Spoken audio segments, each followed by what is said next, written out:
5 જ વાક્યોમાં કહું કે દરેક સંબંધનું, દરેક ડેસ્ટિનેશનનું એક કારણ શોધી લેજો તમારામાંથી.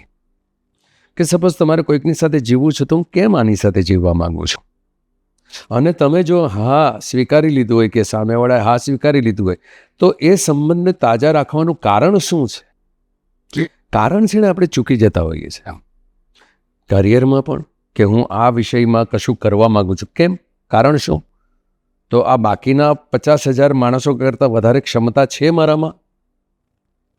હું કેમ પૂછું છું? કારણ હશે ને કે આ લોકો પણ સેમ જ કરે છે, કેમેરા સાથે પોડકાસ્ટ કરવા બેઠા છે કે જર્નલિઝમમાં કરવું છે, તો હું એવું શું કરી શકીશ કે જે આ લોકોના કરતાં કંઈક જુદું કરી શકીશ?